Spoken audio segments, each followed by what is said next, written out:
In the remote hills of Guizhou, where the mist clings to the earth like a living thing, there's a village the maps no longer show. The locals call it Sche Poe Blackwater Town because a narrow river cuts through it, dark as ink, reflecting nothing, even under the noon sun. Travelers avoid the place for one reason. Once, long ago, people stopped seeing their reflections in the river, and something else began looking back. The story begins with a young woman named May. She was a wandering student, collecting and when she heard rumors of a village where mirrors had been banned for generations, she felt the irresistible pull of curiosity. Her mentor warned her not to go. Said the villagers were cursed, that something ancient lived in the shadows of their water. But May laughed it off, calling them superstitions held by aging storytellers. When she arrived, the first thing she noticed was the silence.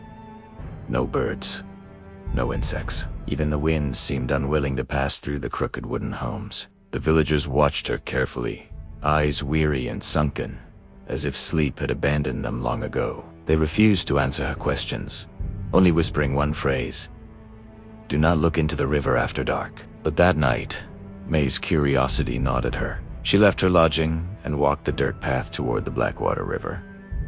The moon was hidden behind thick clouds, but the river glimmered faintly, almost glowing from within. She knelt at the edge, staring into it. At first, she saw only darkness, then ripples. A reflection slowly formed, but it was wrong. The face staring back was pale, hollow, and smiling. May wasn't smiling.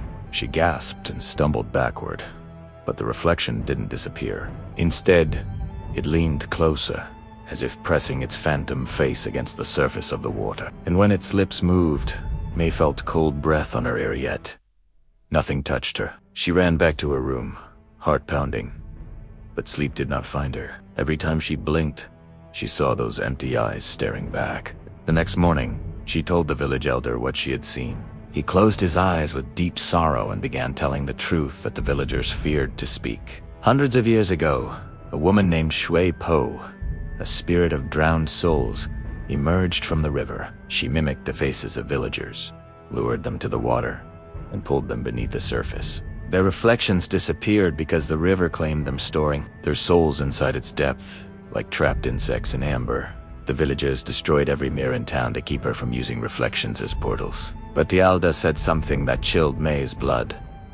Once she shows you your wrong reflection, she will come for you within 3 nights. May tried to flee the village, but every path out twisted back into itself. No matter how far she walked, she always returned to the same stone lantern by the river's edge.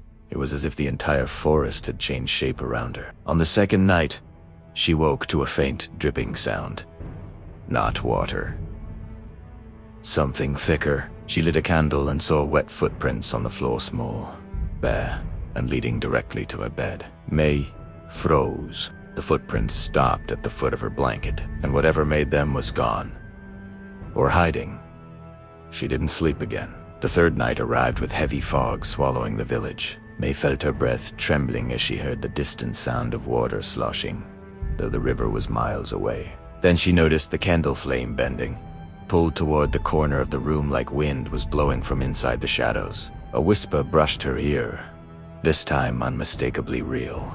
"Return to me." May backed away, but the shadow in the corner stretched taller, forming the dripping silhouette of her reflection. Its smile split wider than any human mouth should. Its eyes were hollow pools of black water. It stepped toward her, footprints gathering in dark puddles behind it. May screamed and ran, bursting out of the house into the choking fog. She stumbled toward the river, as if something tugged her forward. When she reached the banks, dozens of distorted reflections rose from the surface faces of villagers long dead, their mouths opening in silent screams. And in the center, her own reflection waited. It reached its hand out of the water, and Disty May felt its cold fingers wrap around her wrist. She tried to pull away, but another hand grabbed her leg, another clawed at her shoulder. The river exploded with ghostly arms, dragging her downward. She screamed until her voice fell beneath the surface. The next morning, the villagers found her belongings neatly stacked on the riverbank. No body, no splash marks. Only one thing remained where she vanished. A single footprint, pointing into the water. And that night, the villagers noticed the river glowing again. When they dared to look, they saw a new face staring back from beneath the surface.